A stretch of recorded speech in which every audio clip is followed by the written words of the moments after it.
The vast emptiness of space stretched out before the Relentless, a human warship that had seen better days. Its hull was scarred from asteroid impacts and minor skirmishes, giving it the appearance of a battle-hardened veteran rather than the sleek vessels depicted in old Earth entertainment. Commander Jack stood on the bridge, his weathered face illuminated by the glow of control panels. He was not a particularly tall man, but his presence commanded respect from the crew that had served under him for the past 5 years. "Sir, we're picking up an unusual signal at coordinates 227 Mark 43, reported Tom, the sensor officer. His fingers danced across the screen as he tried to clarify the reading. Jack straightened his uniform and walked over to Tom's station. "Unknown origin?" "Yes, sir. Nothing like this in our database." "It's big, really big." The commander nodded slowly, stroking his short beard. "Alert status yellow. I want all systems ready, but no weapons hot. We're explorers first, remember that." The crew moved with practiced efficiency. They had ventured farther from Earth than any previous human expedition, mapping the outer regions of what humans called the Orion Arm. First contact protocols had been drilled into them countless times, though none had expected to actually use them. "Visual range in 30 seconds, announced Mary from the helm. Her voice was steady, but Jack noted the slight tremble in her hands. "Put it on the main screen when ready," Jack ordered, returning to his command chair. When the image appeared, a collective gasp swept across the bridge. The alien vessel was enormous, at least 5 times the size of the Relentless. Its design defied human engineering logic, with sweeping curves and structures that seemed to flow like liquid metal. Soft blue lights pulsed along its surface in hypnotic patterns. "Are they scanning us?" Jack asked. "Yes, sir, fairly intense scans, and they're going right through our outer shields like they weren't even there," replied Susan, the defensive systems officer. "Should I strengthen our countermeasures?" Jack shook his head. "No, let them look. We have nothing to hide." The communications panel suddenly lit up. "Sir, they're transmitting some kind of visual signal." "I think they want to talk," said Lisa, her eyes wide with excitement. "Put it through." The main screen flickered, and the image of the alien ship was replaced by a creature that made several crew members step back involuntarily. The alien had 4 eyes arranged in a diamond pattern on a slender, elongated head. Its skin was pale green with iridescent patterns that shifted as it moved. Behind it stood several similar beings, though their coloration varied slightly. "I am Lord Krill of the Vex Confederation," the alien announced in surprisingly good English. "Your primitive communication devices were simple to decode." "Who speaks for your vessel?" Jack stepped forward. "I am Commander Jack Wilson of the Earth ship Relentless. We come in peace, seeking knowledge and friendship." The alien's upper eyes narrowed while the lower pair seemed to scan Jack from head to toe. How quaint.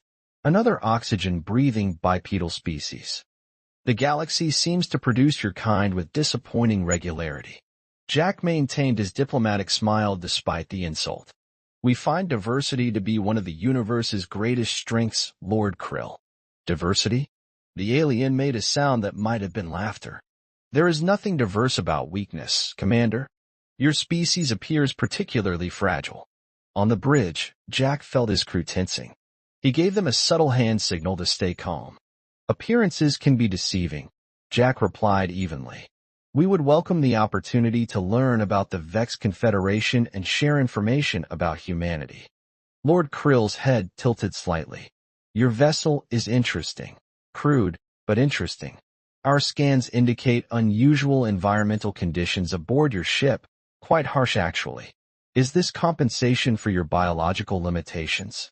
Jack exchanged a quick glance with his science officer, who looked equally confused. The Relentless was running on standard life support settings, comfortable by human standards. "Our ship is maintained at conditions suitable for human life," Jack explained carefully. "Suitable?" Lord Krill seemed genuinely surprised. "Then your homeworld must be a miserable place indeed." "No matter. The Vex Confederation is always in need of resource-rich planets and labor species." The implication was clear, and Jack felt a chill run down his spine. I believe there's been a misunderstanding. We're not here to offer our services or our world. We're explorers and diplomats. How amusing, Lord Krill said, his tone dismissive. Your species clearly doesn't understand its place in the galactic hierarchy. Perhaps a demonstration is in order. The screen split to show the alien vessel's exterior again. A small section of its hull began to glow with intense energy. Sir, Susan called out urgently. They're charging some kind of weapon system. Jack remained outwardly calm. Lord Krill, there's no need for hostilities. We can. This is merely an educational moment. Commander, the alien interrupted. A small taste of Vex power. The target will be an uninhabited moon in your vicinity. Watch and learn. A beam of purple energy lanced out from the Vex ship, striking a small moon orbiting a nearby gas giant. The surface of the moon bubbled and melted under the intense heat, leaving a crater visible even from their distance. Impressive technology, Jack acknowledged carefully, keeping any trace of fear from his voice. But I must remind you that humanity seeks peaceful relations. Peace is for equals, Commander. The Vex Confederation requires two things from your species, submission and resources. You may choose the order in which you provide them. Jack took a deep breath. I'm afraid I can't agree to those terms, Lord Krill. Perhaps we should continue this discussion after both sides have had time to consider a mutually beneficial relationship. The alien's four eyes blinked in sequence. You misunderstand, human. This wasn't a negotiation. He turned to one of the subordinates. Prepare a boarding party. I wish to inspect this vessel personally. Before Jack could protest, the transmission ended. Battle stations, Jack ordered quietly. But no aggressive moves. Defensive posture only. Sir, Tom called out. They're sending a small craft toward us. 6 life forms aboard. Jack nodded. Let them come. Security teams to docking bay 3. Non-lethal measures only. I want to show our visitors some human hospitality. As the crew rushed to prepare, Jack looked out at the massive alien vessel. The Vex clearly thought humans were weak, primitive creatures not worth respecting. They had based this assumption on scans and a brief conversation. Soon they would meet humans face to face. Soon they would step aboard a human vessel.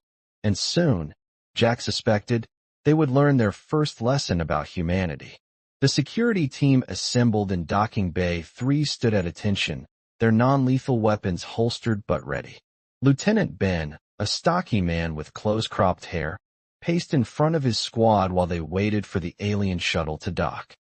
Remember, Ben instructed his team, these visitors have already shown they don't think much of us, but the commander wants this peaceful if possible. No heroics unless absolutely necessary. The intercom crackled to life with Commander Jack's voice. Lieutenant, the Vex shuttle is on final approach. Their technology seems to be compatible with our docking systems. Stand by. Copy that, sir, Ben replied, then turned to Mike, the ship's chief engineer who had joined them. Any specific technical concerns I should know about? Mike shrugged.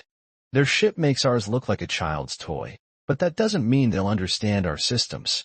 Just keep them away from critical areas. A low rumble vibrated through the deck plates as the alien shuttle made contact with the Relentless. The airlock cycled, pressure equalized, and the inner doors slowly slid open. The first alien that stepped through was unmistakably Lord Krill in person. He was taller than he had appeared on screen, nearly 7 feet of slender, graceful limbs. Behind him followed 5 others of his kind, each wearing what appeared to be environmental suits with transparent helmets. What happened next surprised everyone. As soon as the aliens fully entered the docking bay, they visibly struggled. Lord Krill's slender frame seemed to bend under an invisible weight, his movements becoming labored. The others fared no better, their steps faltering. What trickery is this? Lord Krill demanded, his voice strained. Ben glanced at Mike, confused. Sir, we haven't done anything. Lord Krill's 4 eyes blinked rapidly as he struggled to stand upright. You've increased the gravitational field. A primitive but effective defense. Mike stepped forward. There's no gravitational manipulation in this section, sir.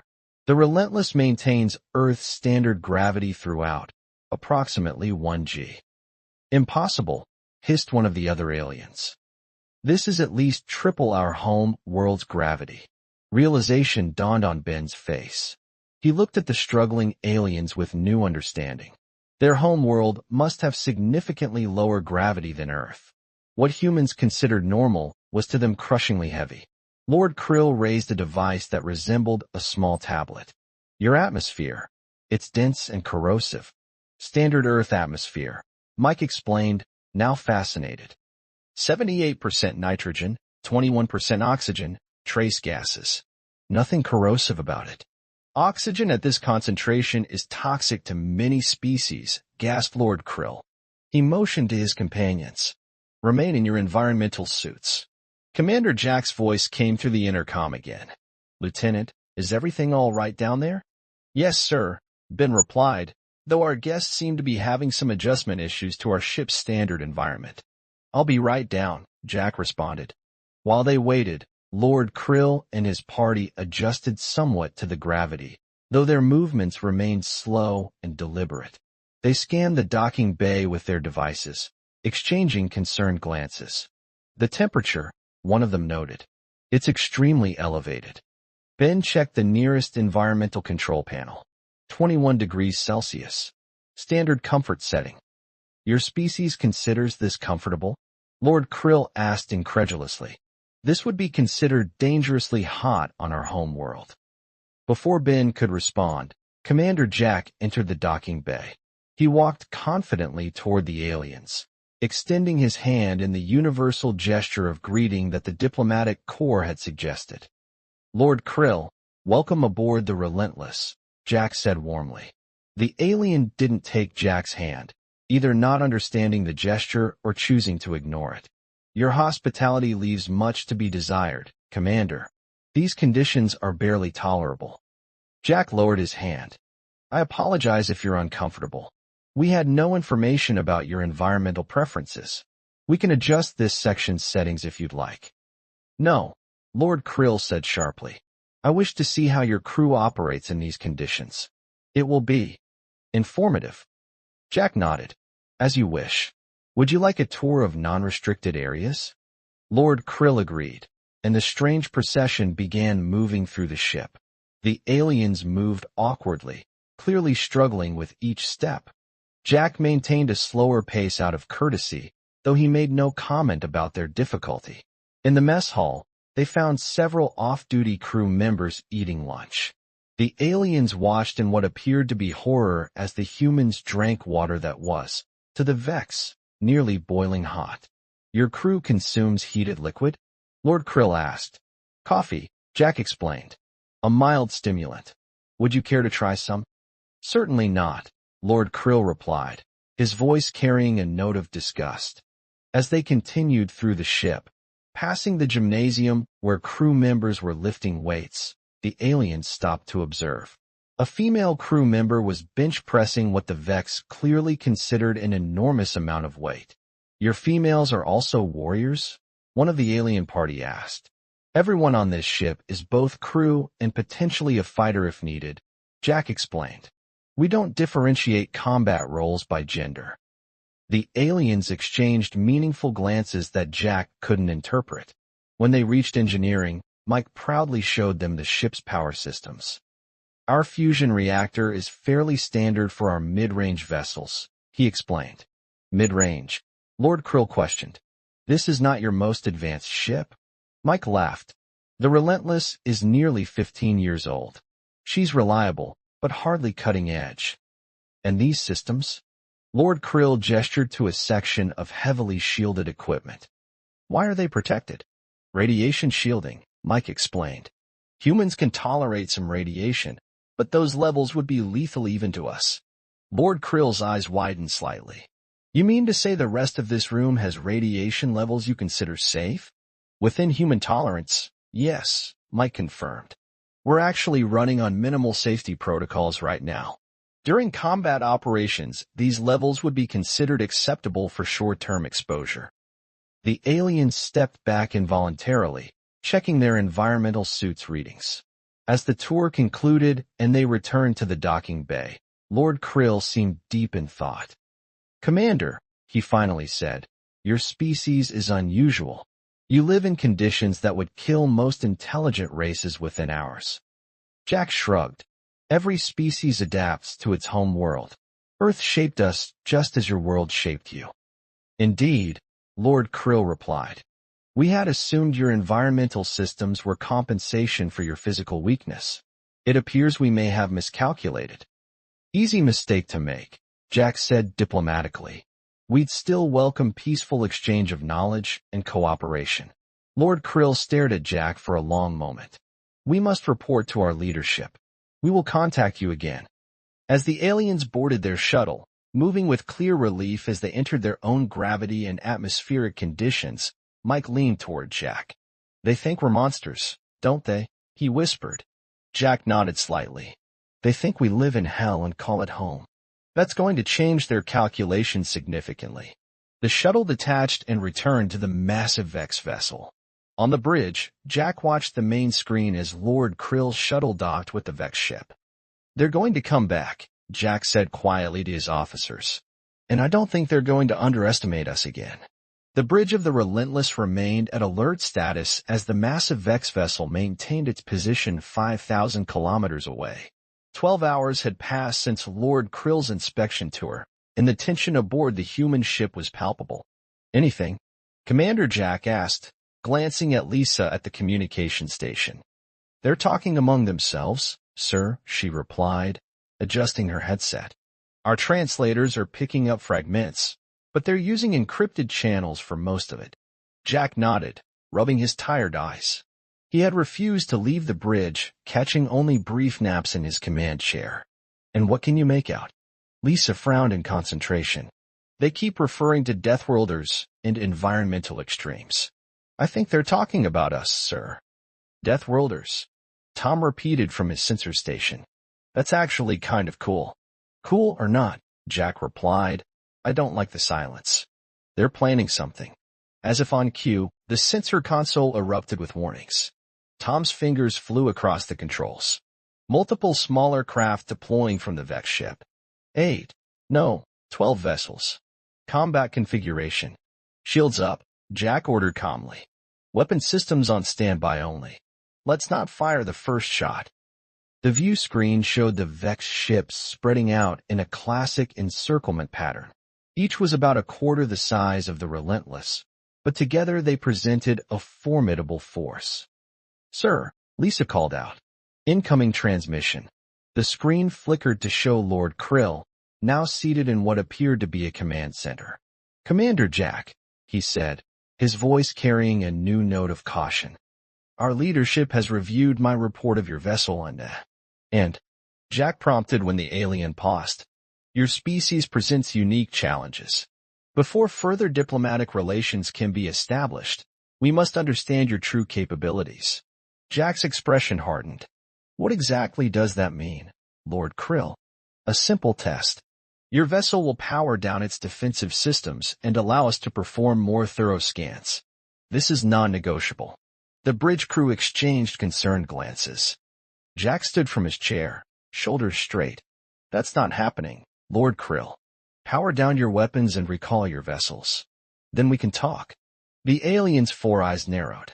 Your species evolved on a planet that should not support intelligent life. You breathe corrosive gas, tolerate radiation, and function in crushing gravity.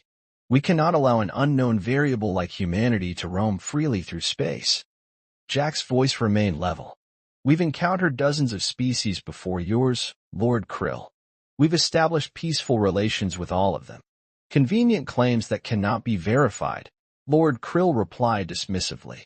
You have 30 of your seconds to comply, or we will disable your vessel. The transmission cut off abruptly. Options? Jack asked his officers. Susan at Defensive Systems spoke first. Their ships are fast, sir, but our shields should hold against initial strikes. We've got better point defense than they probably realize. We could make a run for it, Mary suggested from the helm. The jump drive is charged. Jack shook his head. If we run, they'll just hunt down the next human ship they find, and that crew might not be as lucky. We stand our ground. 10 seconds to their deadline, Tom announced. Jack returned to his chair. All hands battle stations. Defensive posture only. Return fire only when targeted directly. The ship's alert klaxon sounded, and throughout the Relentless, crew members rushed to their combat positions. In engineering, Mike and his team prepared for the strain that combat would place on the ship's systems. They're firing. Tom shouted as the Vex ships launched their first volley. The Relentless shuddered as energy beams struck its shields. On the tactical display, Susan watched the shield strength indicators closely. Shields holding at 87%, she reported. Their weapons are powerful but not overwhelming. They're targeting specific systems, Tom noted. Not random attacks. They're going after what they think are vulnerable points. Jack nodded grimly. They studied us during their visit. Return fire, minimal force. Target their weapon systems only. The human ship's laser batteries activated, sending precise beams toward the attacking vessels. Two of the Vex ships veered off, their weapon systems smoking. Sir, Lisa called out. I'm intercepting their tactical communications. They're confused. They're saying our ship shouldn't be able to withstand their attacks. The Relentless rocked again as a coordinated strike hit the same shield section. Shield section 4 down to 42%, Susan reported. They're learning. Jack pressed a button on his chair. Engineering status? Mike's voice came through, the sound of machinery in the background. We're holding, Commander. Redirecting power to Section 4 shields.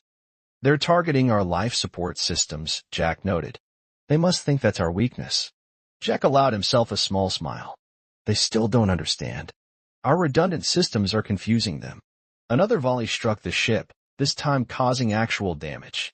The lights flickered momentarily. Hull breach on Deck 5, Susan reported. Containment fields active. Repair teams responding. Return fire, full defensive spread, Jack ordered. The Relentless unleashed a barrage of energy weapons, targeting multiple Vex vessels simultaneously. 3 of the alien ships spun away, clearly damaged. They're regrouping, Tom announced. New formation. The remaining Vex ships clustered together, combining their firepower into a single devastating beam that struck the Relentless directly. The ship lurched violently, throwing crew members who weren't secured against walls and consoles. Main power fluctuating. Mike's voice called over the intercom. Switching to backups. Jack steadied himself against his chair. Status. Shields down to 23% overall, Susan replied. Her voice steady despite the blood trickling from a cut on her forehead. We can't take another hit like that. We don't have to, Jack said firmly. Target their lead vessel. Maximum firepower to their propulsion systems only. The Relentless turned slowly, bringing its main weapon array to bear on the clustered Vex ships. The human vessel fired, and a blinding beam struck the lead alien ship precisely where its engines connected to the main hull. The effect was immediate. The Vex vessel's engines died, leaving it drifting in space. The other ships quickly moved to protect their damaged leader. Sir, Lisa reported excitedly. Massive communication spike from the Vex ships. They're calling for reinforcements. Jack nodded. As expected. How long until their main fleet arrives? Tom consulted his readings. Based on their communications, approximately 6 hours. That gives us time, Jack said, turning to his officers. Begin repairs immediately. I want every system at maximum capacity when their fleet arrives. As the crew set to work, Jack stared at the screen showing the damaged Vex ships. They had survived the first encounter, but he knew the real test was yet to come. Lisa, he called to the communications officer. Prepare a message for the approaching Vex fleet. Request a parley with their highest commander before any further hostilities. You think they'll listen, sir? She asked. Jack's expression was determined. They're curious now. They thought we'd be easy to defeat, and we proved them wrong. That buys us a conversation at least. In engineering, Mike directed the repair teams with practiced efficiency. As he worked, he spoke to his assistant. You know what they don't get about humans? He asked rhetorically. We build everything expecting it to break. Triple redundancy, backup systems for the backup systems. His assistant nodded. The captain of my last ship used to say, "Humans don't build things to last. We build things we can fix when they break." Mike laughed. Exactly. And that's something these Vex folks are about to learn the hard way. Back on the bridge, Jack reviewed the battle data. The Vex had technology that was clearly more advanced, but they had made a fundamental error. They had assumed that they understood human capabilities based on their own standards. "Sir," Lisa called out, "I'm still picking up their communications. There's a name they keep repeating when referring to us." "What's that?" Jack asked. "They're calling us the Death Ship," she replied with a hint of pride. Jack allowed himself a genuine smile. "Well, let's hope we can convince them that we're more interested in peace than living up to that name." As the Relentless prepared for the arrival of the Vex fleet, Jack knew the real challenge was still ahead. They had survived the first attack, but the next one would be far more serious. Their only hope was to make the Vex understand that humans were not the weak creatures they had initially believed. The 6 hours passed quickly as the crew of the Relentless worked tirelessly to repair the damage from the first attack. Commander Jack had ordered all non-essential systems shut down to conserve power for shields and weapons. The ship now operated in low light, with only emergency illumination casting long shadows through the corridors. 2 minutes until the Vex fleet arrives, Tom announced from his sensor station. His voice was calm, but the tension in his shoulders betrayed his anxiety. Jack stood in the center of the bridge, hands clasped behind his back. "Status report?" "Shields restored to 68%, Susan reported. "That's the best we can do without a proper dock." "Weapons at 92%, added another officer. "We concentrated repairs on offensive systems as ordered." Jack nodded. "And our message?" "Transmitted continuously for the past 5 hours, Lisa confirmed. "On all frequencies we've observed them using. If they're listening, they've heard it." The bridge fell silent as they waited. Jack had gambled everything on this moment. The Relentless couldn't withstand an attack from an entire alien fleet, no matter how tough the ship was. Their only hope was diplomacy backed by the display of strength they had already shown. Multiple jump signatures detected. Tom called out suddenly. Massive energy readings. The main view screen filled with a sight that made even Jack's steady composure falter. Not one or two, but 7 enormous Vex vessels emerged from what appeared to be their version of faster-than-light travel. The ship they had faced earlier was dwarfed by the newcomers, particularly the central vessel that gleamed with a golden-green hue. "Sir," Lisa whispered, "the central vessel is nearly 20 times our size." Jack swallowed hard but kept his voice steady. "Maintain our position. All crews stand by." The communications panel chimed, and Lisa's eyes widened. "Incoming transmissions, sir." "It's different from before, much more complex signal." "Put it through," Jack ordered. The screen flickered and revealed a Vex alien unlike Lord Krill. This one's skin was a deeper green with intricate gold patterns that seemed to shift and move. Instead of 4 eyes, it had 6 arranged in 2 vertical rows.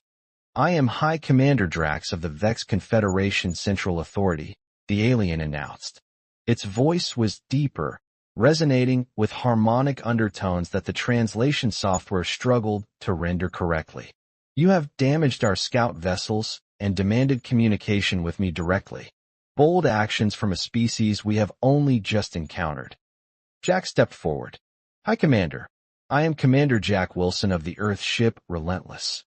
We defended ourselves against unprovoked attack after attempting peaceful contact." The alien's 6 eyes blinked in sequence. Lord Krill's report was concerning. "He claims your vessel is operated by beings who thrive in conditions that should be lethal. Different evolutionary paths lead to different adaptations," Jack replied. "We meant no deception, High Commander." Drax was silent for a moment. "I wish to see this for myself. I propose a direct meeting. Neutral territory. Each side may bring 3 representatives." Jack glanced at his officers, who gave subtle nods of agreement. "We accept. Where do you suggest?" "There is a small moon orbiting the 5th planet of this system. The surface is hostile to both our species. We will provide a temporary environmental structure suitable for both. You will not bring weapons." "We will not bring weapons." Jack nodded. "Agreed. 2 hours preparation time. Acceptable, Drax replied, and the transmission ended. Sir, Susan said immediately, this could be a trap. Of course it could, Jack agreed. But it's also our only chance. If they wanted to destroy us, they could do it right now. He turned to his officers. Ben, Mike, Lisa, you're with me. Everyone else, keep the ship ready. If we don't return in 3 hours, get the Relentless back to Earth space as fast as possible. The small shuttle descended toward the barren moon, its thrusters kicking up clouds of dust from the airless surface. Through the viewport, Jack could see the temporary structure the Vex had erected, a silvery dome about 50 meters across with a separate airlock that extended from one side. Atmosphere readings? Jack asked. Mike checked the instruments. They've created a nitrogen-oxygen mix inside the dome. The pressure is slightly lower than Earth's standard, but within our tolerance. Temperature is cold, about 10 degrees Celsius, comfortable for them, chilly for us. Jack nodded. Good. They're making compromises, too. The shuttle landed smoothly, and the 4 humans donned lightweight environmental suits, not for the conditions inside the dome, but for the journey across the vacuum of the moon's surface. As they approached the airlock, Jack turned to his team. Remember, we're representing not just the Relentless but all of humanity. Stay calm, stay respectful, but don't back down. The airlock cycled, and they entered the dome. Inside, they found a simple arrangement, a circular table with chairs of different designs on either side. 3 of the chairs were clearly built for human proportions. The other 3 were taller with different support structures. They removed their helmets, and Jack took an experimental breath. The air was thin and cold, but breathable.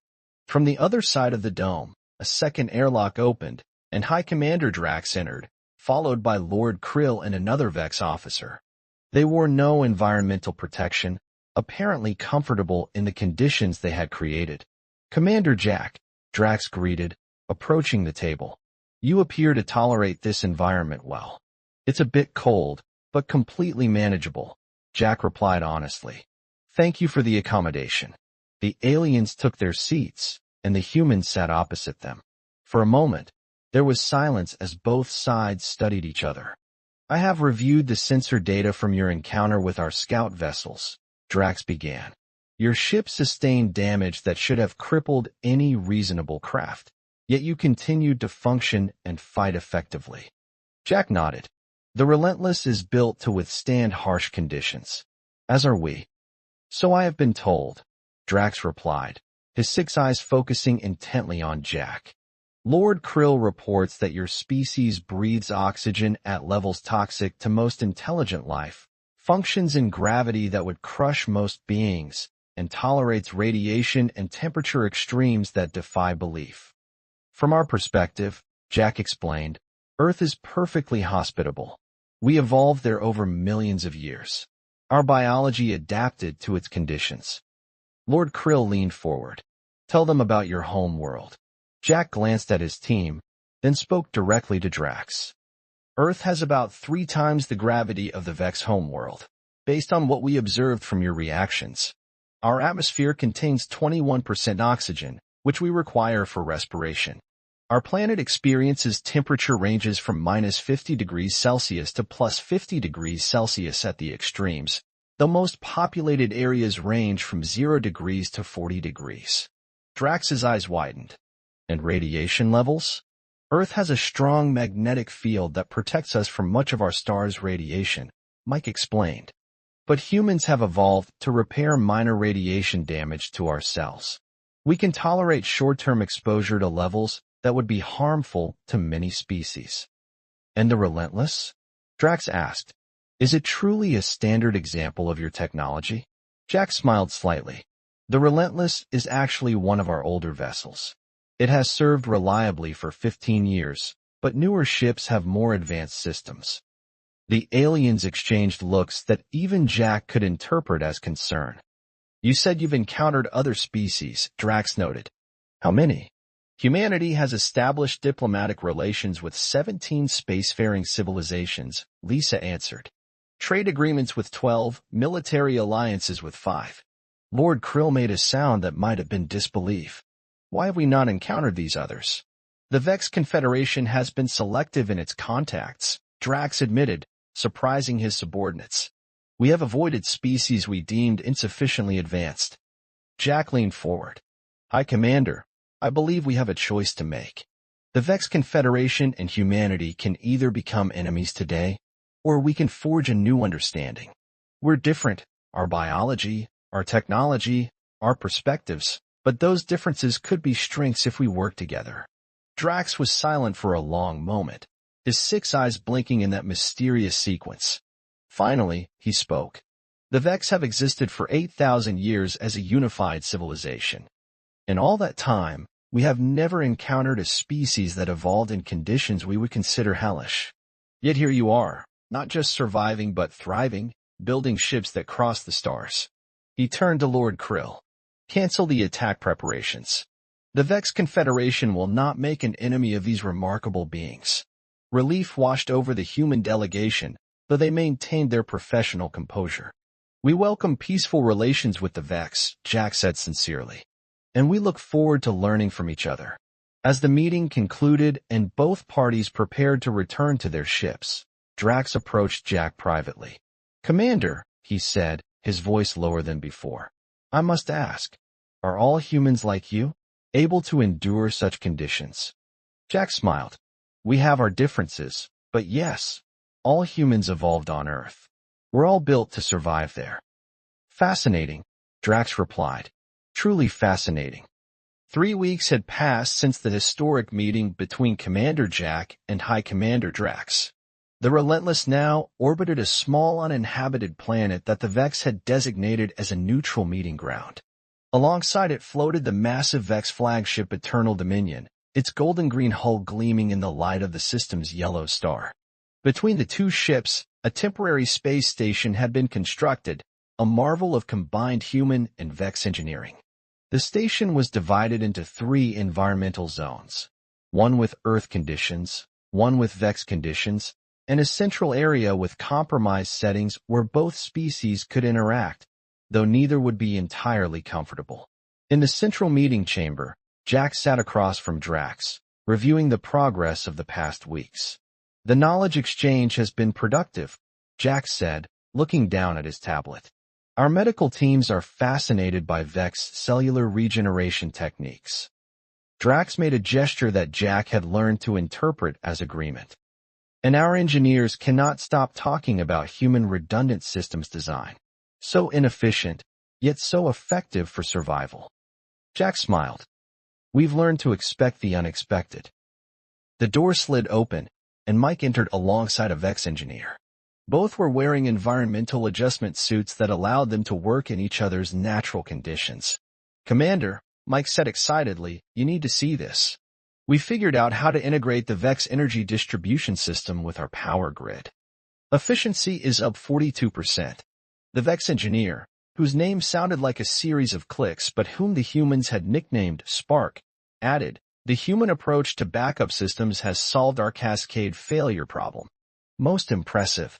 Jack and Drax exchanged pleased glances. What had begun as a tense standoff was rapidly evolving into a genuine partnership. High Commander, Jack said, I've received a message from Earth. Our council has approved a formal diplomatic exchange. They're sending an ambassador. Drax's 6 eyes blinked in their complex pattern. The Confederation Council has reached the same decision. This is unprecedented. We have never established formal diplomatic ties so quickly. Jack nodded. Necessity can be a powerful motivator for cooperation. Indeed, Drax agreed. Though I must admit, Lord Krill's initial assessment of your species as weak seems laughable now. Speaking of Lord Krill, the 4-eyed alien had undergone perhaps the most dramatic change in attitude. Having initially dismissed humans as fragile creatures, he had become intensely curious about them. He had even begun limited training in Earth normal gravity, gradually building his tolerance through special exercises. As if summoned by the mention of his name, Lord Krill entered the chamber, moving slowly but steadily under the compromised gravity. He carried several data tablets. High Commander, Commander Jack, he greeted them formally. I have completed my initial survey of human historical records. And Drax prompted. Fascinating, Lord Krill said, placing the tablets on the table. Humans have fought each other almost continuously throughout their history. They have survived plagues, nuclear weapons, climate shifts, asteroid impacts. Their resilience is extraordinary. Jack shrugged. We're stubborn. More than stubborn, Lord Krill insisted. Your ancient explorers crossed vast oceans in wooden vessels. Your early space pioneers accepted fatal risks to reach your moon. Your people have survived in deserts, Arctic regions, mountains, and deep underwater environments. We adapt, Jack said simply. Lord Krill's four eyes focused intently on Jack. The Vex have always believed that intelligence could only evolve in controlled, stable environments with narrow parameters. Your existence challenges our most fundamental assumptions about life in the galaxy.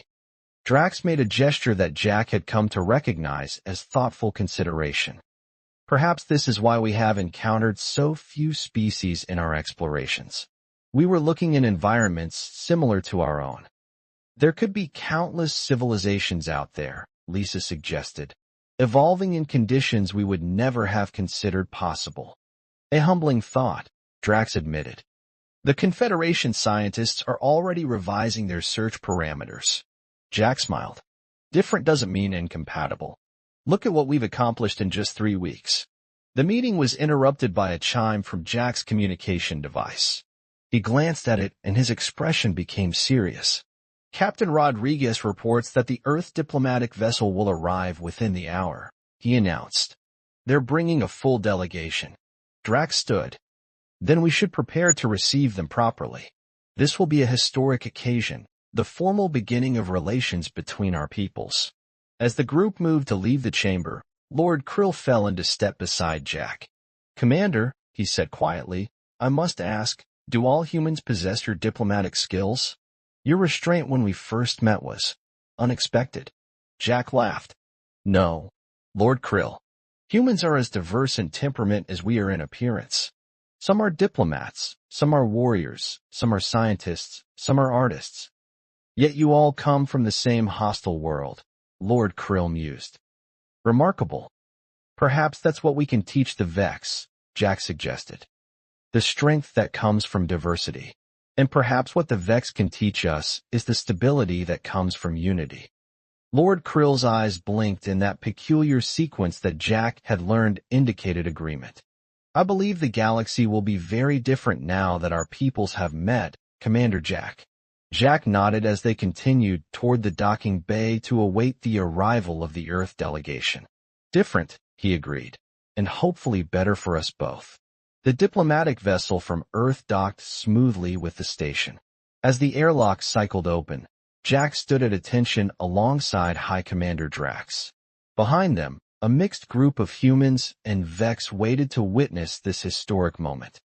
Ambassador Chen, a distinguished woman with silver-streaked hair, stepped through the airlock. Her eyes widened slightly at the sight of the Vex, but her diplomatic training held. She bowed formally. On behalf of the United Earth Government, I extend greetings to the Vex Confederation. We come seeking peaceful cooperation and mutual understanding. Drax performed the sweeping gesture that was the Vex equivalent of a formal greeting. The Confederation welcomes the representatives of Earth. We acknowledge your strength and respect your resilience. Let this be the beginning of a relationship that benefits both our peoples. As the formal introductions continued, Jack stepped back and watched with satisfaction. When the Relentless had first encountered the Vex vessel, he could never have imagined this outcome. What had begun as a potential conflict had transformed into an opportunity for both species.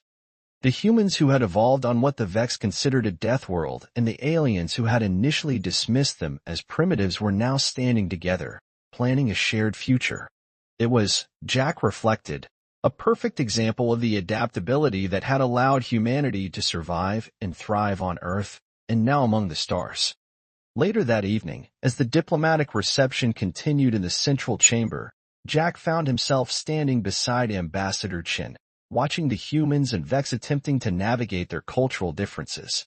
Commander Wilson, the ambassador said quietly, your reports hardly did justice to the reality. The Vex are extraordinary. As they find us, Jack replied. It turns out our greatest strength was something we've always taken for granted.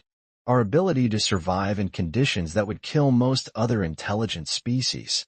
Shin nodded. High Commander Drax has already proposed a joint exploration initiative. They have technology that can take us farther into the galaxy than we've ever been, and we have the adaptability to survive in environments they cannot. A perfect partnership, Jack agreed. Thanks to you and your crew, Shin said. The Relentless lived up to its name. Jack smiled as he watched Lord Krill attempting to lift what would be a lightweight for a human, his slender frame straining with the effort but persisting nonetheless. Nearby, a human scientist was carefully sampling Vex food, her face contorting at the taste but gamely continuing the experiment. We're not so different after all, Jack observed. Both of our species are driven by curiosity, by the desire to understand the universe and our place in it. And now we'll do it together, Shin said, raising her glass in a toast. Jack raised his own glass, meeting the gaze of High Commander Drax across the room. The Vex leader inclined his head in acknowledgement. The vast emptiness of space no longer seemed quite so empty. The galaxy had become a little smaller, a little more connected, and infinitely more interesting. As the Relentless prepared to return to Earth, carrying news of the Alliance and the first Vex diplomatic representatives, Jack stood on the bridge one final time.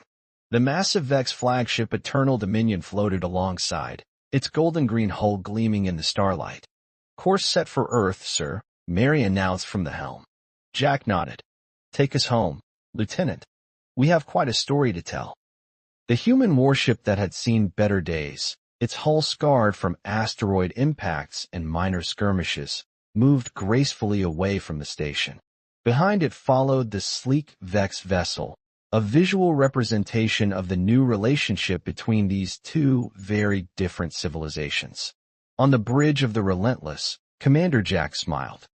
The mission of exploration had yielded far more than they could have ever expected, not just the discovery of a new alien species, but the beginning of a partnership that would change the course of human history. The stars beckoned, and now humanity would explore them with new allies at their side. The universe, vast and mysterious, awaited them both.